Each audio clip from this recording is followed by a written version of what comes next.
छोटे से गांव में रामू नाम का किसान रहता था। गरीबी उसके आंगन में रोज बैठती थी, मगर मेहनत और ईमानदारी उसके घर की असली पूंजी थी। रामू, बस 2 सूखी रोटियां हैं, तुम खा लो, खेत में ताकत लगेगी। तू और बच्चे पहले खाओ सीता।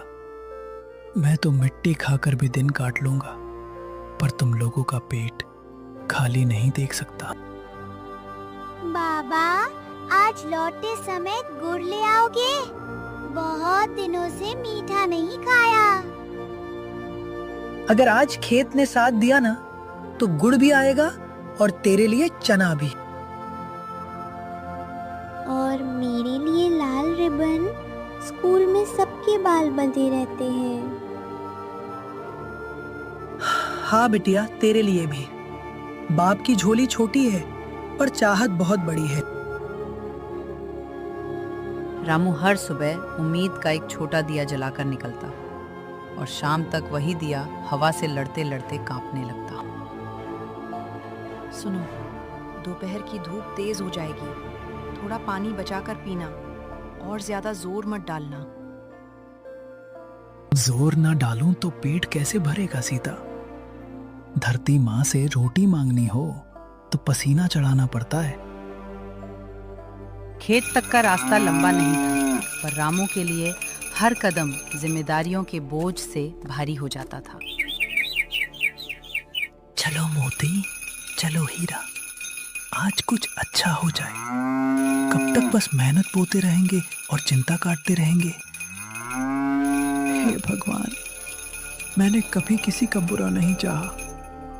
क्या मेरी किस्मत में बस यही सूखी मिट्टी लिखी है? उसकी आवाज हवा में घुल गई, जैसे खेतों ने ऐसी पुकार पहले भी न जाने कितनी बार सुनी हो।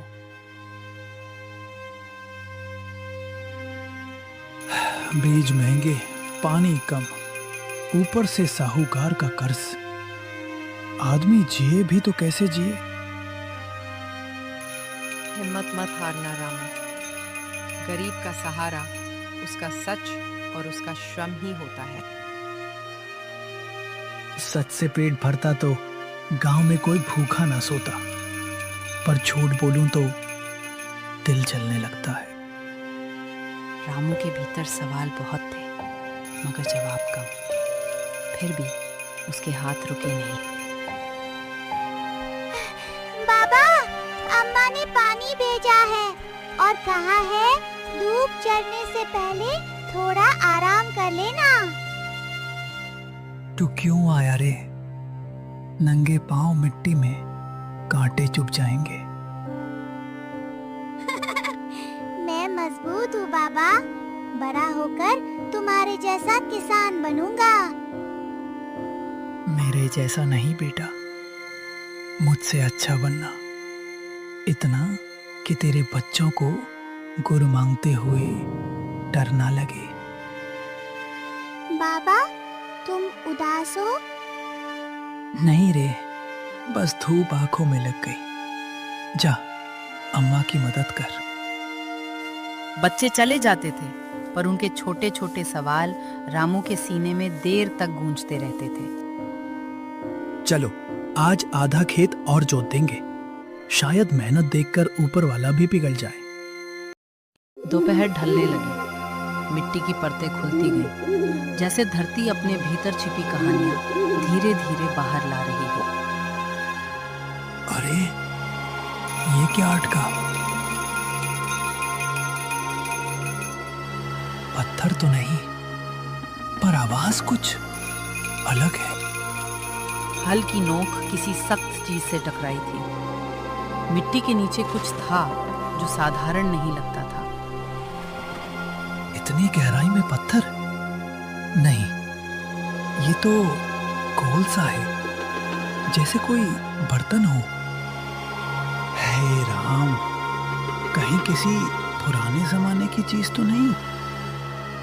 घड़ा, मेरे खेत में घड़ा, ये यहाँ कैसे आया?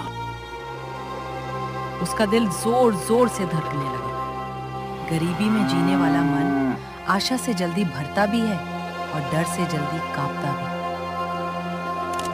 अगर इसमें कुछ निकला तो नहीं, पहले देख तो लो, शायद खाली हो, शायद टूटा हो। रामू, लालच मत करना, जो भी हो सोच समझ कर करना। लालच? मैं लालची नहीं हूं, पर अगर भगवान ने भेजा हो तो बच्चों की भूख मिट जाए, कर्ज उतर जाए। उसकी उंगलियां घड़े के मुंह तक पहुंची। मिट्टी जमी थी, पर ढक्कन जैसा कुछ महसूस हो रहा था। हे देवा, इसमें सचमुच कुछ है क्या? बस थोड़ा सा खुल जा।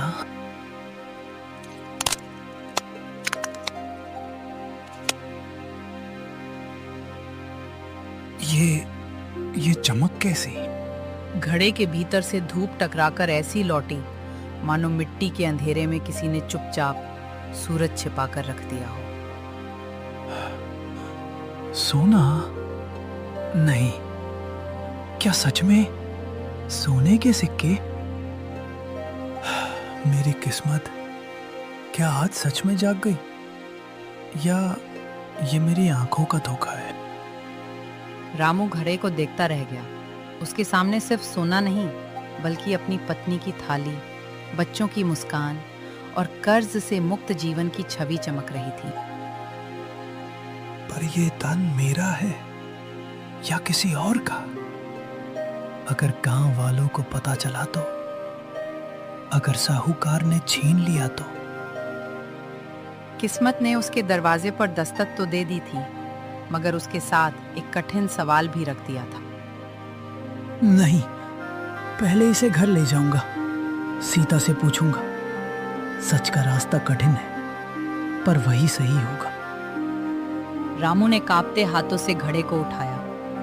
मिट्टी से सना वो घड़ा अब उसके जीवन का सबसे भारी और शायद सबसे अनमोल बोझ बन चुका था। हे भगवान, अब जो हो अच्छा ही करना। डूबते सूरज की रोशनी में रामू खेत से घर की ओर बढ़ा। उसकी चाल तेज थी, लेकिन दिल में उठता तूफान उससे भी तेज।